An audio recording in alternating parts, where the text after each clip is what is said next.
आदर्श करो। चुप कर इसको। आदर्श पता नहीं साक्षी कहाँ संभालो जंगल में बे, रहता है आजकल। संभालो बे साक्षी अपने आप को, हंसे ही जा रही हो, हंसे ही जा रही हो मतलब है। मैम आ गई, मैम आ गई।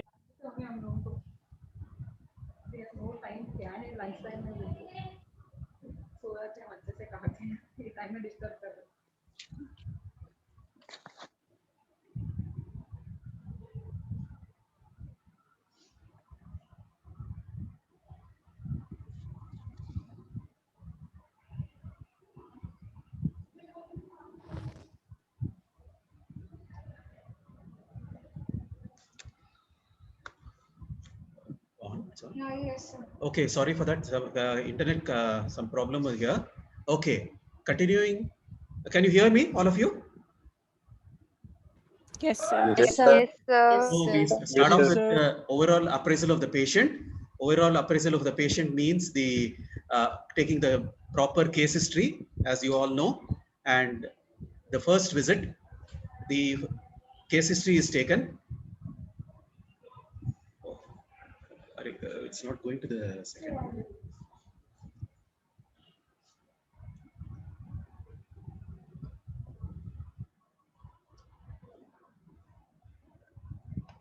I'll go to the medical history. Okay, now it will go. This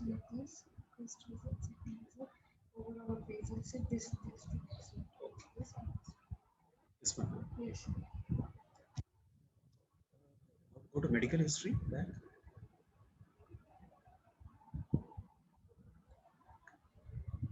You can just speak overall in overall appraisal. So you can just directly talk. This okay.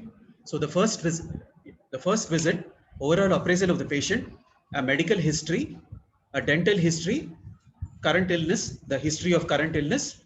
Then we have X-rays and CAS, that is models, photographs, and review of the initial examination. So I'll just go in detail of the first visit, what all has to be done. Okay, first. Before coming to the X-rays, we'll just we have to talk about the chief complaint of the patient. Chief complaint in the patient's own words. How long has he been having the pain or bleeding or swelling? Since how many days he is suffering from the problem? So the thorough patient's own words history has to be taken. That is the patient's history. Then we have to ask him about the past dental history. Any past dental procedures or dental visits to any other dentist, take a detailed examination of that. Then you come to a medical history. Medical history is very important because you know there are associated systemic diseases with periodontal diseases like diabetes, cardiovascular disease, respiratory disease, and so on and so forth, and even preterm labor.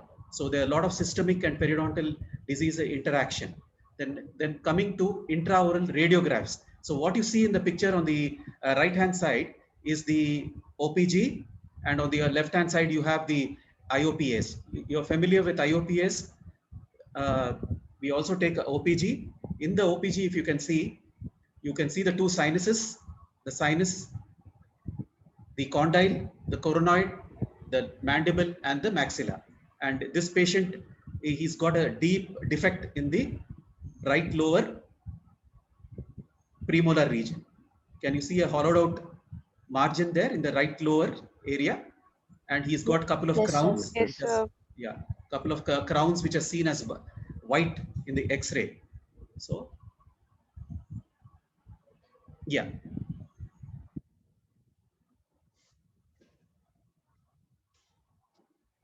Yeah, coming to the oral examination of the oral cavity, proper seating of the patient in the chair, use of a mouth mirror and a probe, of course with all the sterilization protocols. You make him proper sit in the chair and then examine his oral cavity, and also the lymph nodes because the spread of infection from the dental apparatus is to the submental and submandibular lymph nodes. So you have to do an extra oral examination as well. Okay, so in the coming to the cast, you have to take upper and lower impression, alginate impressions. So if there is any gingival enlargement, you can have a pre-gingival enlargement cast, and after doing the treatment, how the swelling has come down, you can take a cast just to show it to the patient as an education model also, and a review of the initial examination.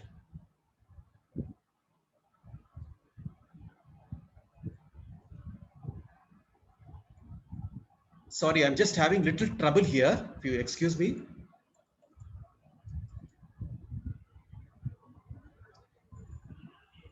Yeah, examination of the teeth.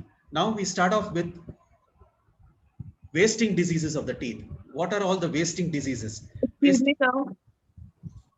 Is it okay? Abrasion. Yeah, Yes, sir. Sir, abrasion. Shilpi is waiting for the permission. Please let her in. Okay, who's waiting? Sir, Shilpi Singh. Okay, 1 minute. I'll just. Can she hold on for some time? Yes, sir.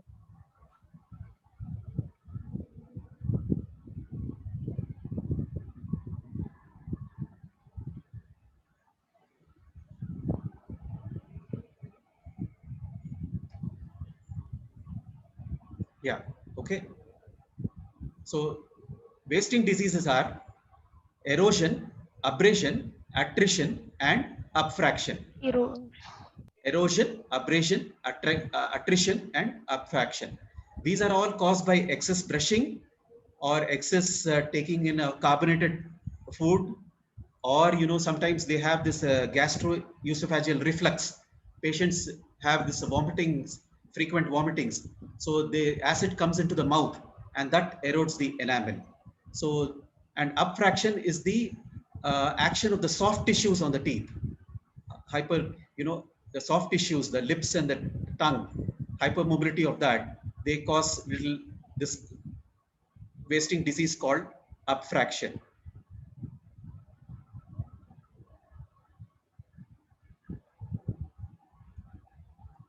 Next, we come to tooth mobility. So there are two stages of tooth mobility: intrasocket deformation of the alveolar bone, and grading. We normally grade them as grade 1, 2, and 3 tooth mobility. So what we have to do, as shown in the picture, we have to use a back end of the mouth mirror and the finger, gloved finger, and move it in buccolingual direction. It's characterized as grade 1, grade 2, and grade 3. Grade 3 is when it moves even vertically, and where the prognosis is very poor. You have to extract the tooth. Normally, grade 1 and grade 2 we can save. Okay. And what are the factors increasing the mobility? First is obviously the bone loss, trauma from occlusion, and extension of inflammation. That is extension of inflammation from once gingivitis spreads to periodontitis. Then periodontal surgery. Immediately after surgery also, you have a little amount of mobility where the body's reaction to the surgery, and eventually it will subside. Then there is also pregnancy due to the hormonal changes and hormonal contraceptives, and some certain pathological process of the jaws also cause this mobility. So we have dealt with wasting disease of the teeth, and then now we are dealing with mobility.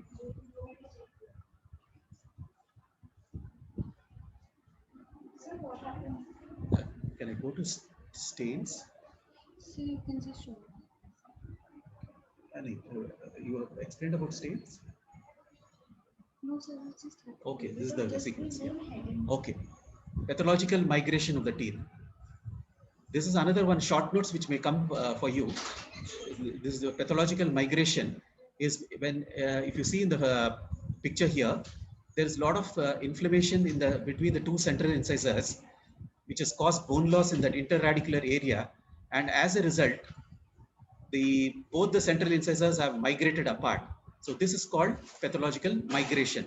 This also comes under the category of mobility of teeth. And if you see in the X-ray, the intraoral X-ray, the black halo between the two central incisors, that means there is no bone there. So that's called bone loss. So as a result of the bone loss and due to the force of the lower anteriors, it tends to move from the normal position. Hence you see the migration of the teeth and the spacing. Yes, now we come to examination of the periodontium. Periodontium, as you know, plaque and calculus, you have done a lot of scalings. So you can make out what is plaque and what is calculus. Calculus is the very hardened blackish deposits which are formed on the teeth and which can be only removed by ultrasonic scaler or a hand scaler. Next is the gingiva. Gingiva, you know, the normal contour, consistency, the shape, the size, you know the normal physiology of the gingiva. So we have to see whether any pathological changes are there. Normal pink will become reddish pink, and firm and resilient gingiva will become soft and edematous. And the normal contour of the gingiva follows the shape of the alveolar bone. So in disease, that is also lost. So these changes you have to detect in the gingiva. Apart from that, next is clinical indices. Indices in dental practice, you have OHI index, bleeding index, calculus index. You have to grade the disease index process. Depending on that, you do the treatment. Okay. So next is the periodontal pockets. What are periodontal pockets? The normal sulcus is about 0.1 mm. So a pathologically deepened gingival sulcus is called periodontal pockets, which is detected by a probe. What we have, probe. So when you insert the probe into the sulcus, there are measurements in the probe, and you say it's a 2 millimeter, 3 millimeter, 4 millimeter, depends on the pocket. As you know, there is suprabony and infrabony pocket. Next is determination of disease activity. Now, how do you determine how much disease is going on in the chair side? So whether it is a rapidly progressing or a slow progressing, so that comes from the history and the age of the patient. If a 20-year-old has got bone loss, that means his disease is going in a very rapid way rather than a 50-year-old with the bone loss. So a patient, a 20-year-old patient will have very poor prognosis because in this 20 years, he's got so much bone loss. And a 50-year-old has better prognosis. Okay. Next is the attached gingiva. Attached gingiva is one of the important feature of the gingiva. As you know, there is a free gingiva and an attached gingiva. Free gingiva is where you can move it with the probe. Attached gingiva is firmly stuck to the underlying periosteum. So it extends from free gingiva on top to the loose alveolar mucosa below. So this attached gingiva should be adequate for every patient because if you have attached gingiva adequate, you can brush the teeth properly because your brush can go down. You must have seen in prosthetics where while giving an RPD, you don't have a flange, labial flange, where there's no attached gingiva. So you have to keep trimming the RPD. I think you have given RPDs in prosthetics. So you keep trimming. No, sir. Okay. Yes, sir. Yeah. Okay. So whoever has given understood. So you have to keep trimming the flanges of the gingiva because it will be hurting him. So that attached gingiva is very important to maintain the oral hygiene procedures like brushing. Okay. And degree of gingival recession. Now, what is recession? Recession is a position of the gingiva. Position. So normally the position of the gingiva is 1 mm above the CEJ. 1 mm above the cemento-enamel junction. Due to excessive brushing or due to periodontal disease or due to faulty orthodontic movement, the gum recedes. So it is below the CEJ sometimes. So you have the classification of recession, class 1, class 2, class 3 recession. So where the gum is at a lower level compared to the cemento-enamel junction. Then next is alveolar bone loss. As I just showed you the X-rays, the IOPAs and the OPG, the normal bone is 2 millimeters below the cemento-enamel junction. That's how the level of the bone is 2 millimeters below the CEJ. So when you take an X-ray and by probing, you can make out how much bone loss he has got, whether he has got 4 millimeters or 5 millimeters bone loss. So you can measure in the radiograph. Next is palpation, suppuration, and periodontal abscess are all in one single component. So in the disease process, you know, when the inflammation takes place, when the bacteria, normally it's the gram-negative bacteria, which settles into the sulcus, it elicits a inflammatory process in the periodontium, like from gingivitis, then it slowly moves to periodontitis. In this process, the neutrophils come into the play because the bacteria is an antigen. The body's natural response is the increase of neutrophils. So when these neutrophils come into action, they, by help of diapedesis and chemotaxis, they engulf the bacteria, and in this process, they form an abscess. So abscess is nothing different. It is part of the inflammatory process. When you see pus in the patient's mouth, he has come in that stage where the inflammatory process is going on. It's a natural response. So we have to differentiate between gingival abscess and periodontal abscess. Gingival abscess is, for example, you suddenly eat a fish bone or something, gets stuck in your gum. It causes an abscess. And periodontal abscess is, we put a GP point, Gattaparka point, you insert it into the sulcus and take an X-ray. That end of the Gattaparka point will go right into the root area. So that's how you differentiate between gingival abscess and periodontal abscess. And periodontal abscess is also called lateral periodontal abscess. So this is how you differentiate. And you know periapical abscess. You must have, conservative department would have taken a class. Periapical. Periapical is a result of a decay which spreads into the pulp, and that results in a periapical abscess. So the normal treatment for abscess is drainage. You can give antibiotics. You can do scaling and root planing. And in the case of periapical abscess, you can do a root canal treatment. That's how you treat an abscess. Yes, this is about the detection of plaque and calculus. You can use a explorer or a probe. And what you see in the lower is irregular margins of restorations. Irregular margins of restorations. That's why after doing the class 2 cavities, you have to polish the surface, make it as smooth as possible so that it does not cause any plaque accumulation in the future. That's why polishing is also very important after doing the filling. Yes, this is of course the normal gingiva, which is seen. The arrow is the attached gingiva. Adequate attached gingiva is required, as I told you before. And this normal features are better revealed by drying. Drying is because it reveals the stippling. The stippling is a sign of a healthy gingiva, because that is the stippling is the epithelial and connective tissue, the retipex in the connective tissue, that will be seen as a stippling, like an orange peel appearance in the external surface of the gingiva. That means it's very healthy. That means the inside the tissues are not inflamed or infected.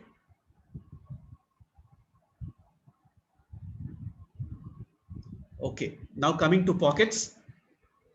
Detection of pockets, pocket probing, level of attachment. Now there's one term which will come in periodontia, in viva and in short notes, level of clinical attachment.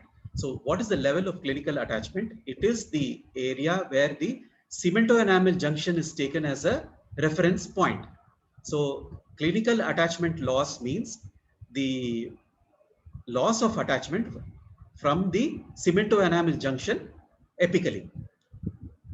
And pocket depth is pathologically deepened gingival sulcus, either by a probe. So whenever you come to this term called attachment loss, immediately you have to write it is the cemento-enamel junction is taken as a reference point, and from cemento-enamel junction to the base of the pocket is called the clinical attachment loss. So this is a very important Viva question and short notes. Bleeding on probing. Bleeding on probing is the first sign of inflammation, as you all know. The first sign of gingivitis is bleeding on probing because the gram-negative bacteria has invaded the gingival sulcus, and there the first body reaction is vasodilation. Vasodilation or engorgement. That's why when you, as soon as you put the probe, it is bleeding. Now, when to probe? Probing around implants, automatic and electronic periodontal probe, probing force and angulation. Now, what we use in the normal clinic, the sharp probe, when as you put it into the sulcus, you hit the most coronal portion of the junctional epithelium. You will be invariably puncturing it and you'll cause inward bleeding. So nowadays we have advanced techniques where we use automatic and electronic periodontal probing so that it does not injure the junctional epithelium caused by the sharp probes. It's a very systematic force used, like 0.75 newtons. So these electronic and automatic give you the exact probing depth. What we use in our clinic, the normal probe which we get is so big and blunt, sharp, that it punctures the junctional epithelium. You will be causing gingivitis to the patient. And the probing force is 0.75 newtons. This is the normal probing force. And angulation. Why do we have to angulate the probe? Because, as I told you, bone is in a very scalloped way. That is, the radicular bone is higher, a radicular bone is lower, and the interradicular bone is higher. It comes in a scallop. So this probe angulation in the interdental area is used to detect the craters. Between the tooth, there will be some bone loss in a crater form. So this probe, if you slightly angulate it, you will be able to detect the bony topography also. And how do we probe? The probing is done by walking the probe, walking, W-A-L-K-I-N-G. So in the Viva, when they ask you, you have to write walk the probe. They will ask you, how do you probe? So we walk the probe in the sulcus to detect pockets and also the bone loss.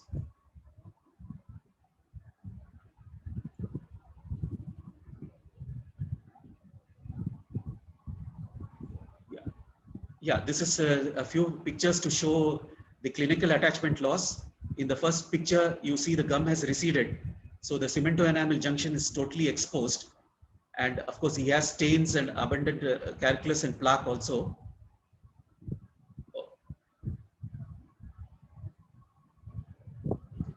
And on the right side, you see the gingival abscess, which is pointing out in the right lower central incisor.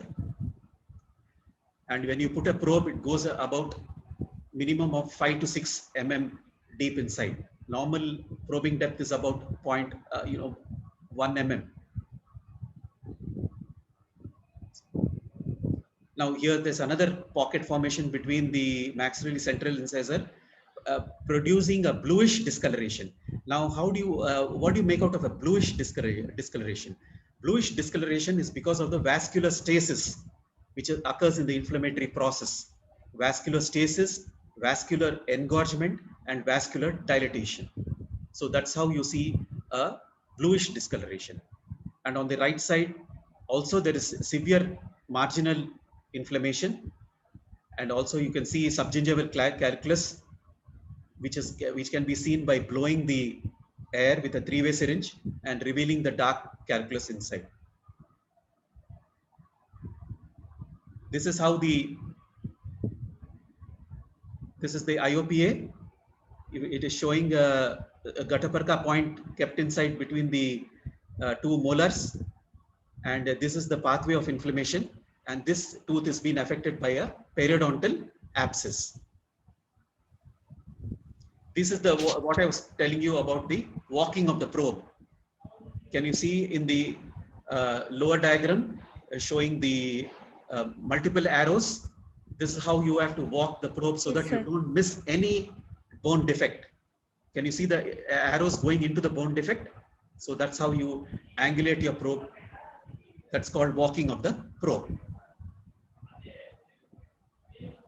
Yes. And as I was telling you, because what probe we use in the clinics is not very sophisticated. Here we have a sophisticated probe where the angulation force and the level and the end of the probe is like round, and so this doesn't cause any bleeding, inadvertent bleeding. So this gives an exact measurement. This is called a Florida probe. Florida probe. Okay. This is also a Florida probe. This is how it is used. Automated Florida probe system, which is connected to the computer. So as soon as he puts it into the sulcus, it flashes on the computer with a handpiece showing the exact pocket depth and the clinical attachment level. So you may get this as a short notes, Florida probe. It's an automated periodontal probe. Yes, attached gingiva. If the attached gingiva, you know, it's the test, tension test is done. Can you see number C, where a probe is kept horizontally and the alveolar mucosa is pushed up, and also the lip is pulled up outward, and if there is any pull in the gingival margin, that means the attached gingiva is inadequate. So these are the tension test and a pull test. This you may get it in Shantipriya. You won't get it in Karanza. In Shantipriya, it's called roll test and tension test.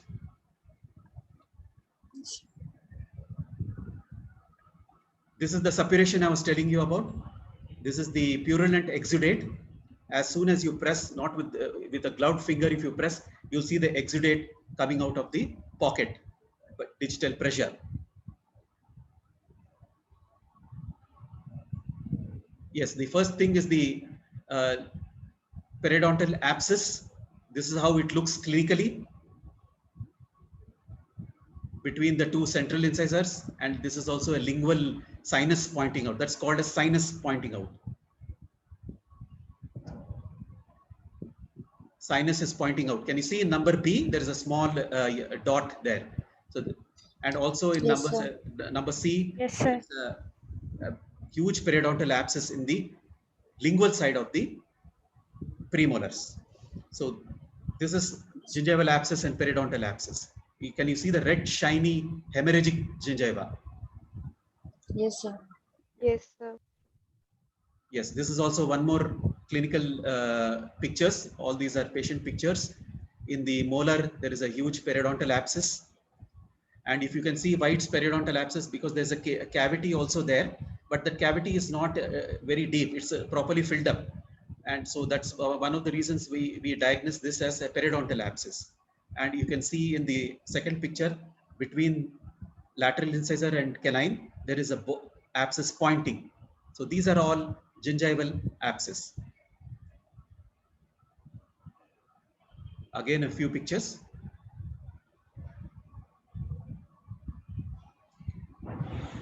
Okay, so we'll be sending this multiple choice questions to you. You can answer them and then submit the papers to Navneet or Vaishnavi. Okay. Yes, sir. Any doubts you have, you can, please don't hesitate to ask. Either you can ask now also, or you can send a personal message on the group. Don't feel shy. The main thing is our focus is that you have to learn during this period where all of you are at home. Okay. Yes, sir. Yeah. Any doubts, please, in this? Okay. Okay. All right. So any doubts, you can let us know. I can personally message on the WhatsApp also. Okay. 1 minute. We'll just take your. Has the attendance been taken? Sir. No, sir. Oh, sir. Just give me 5 minutes. I'll just bring in.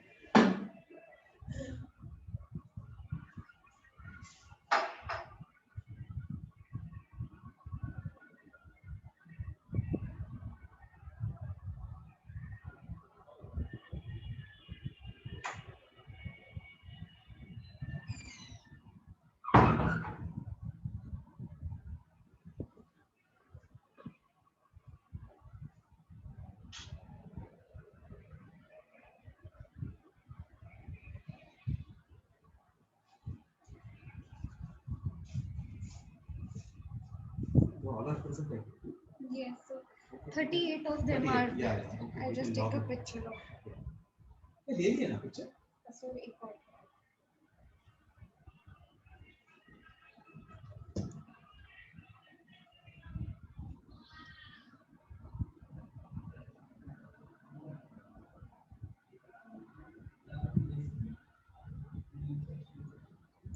Class rep, just send the name of the absentees, okay, in the group, or any one of you. Yes, ma'am. Okay. Yes, ma'am. Okay.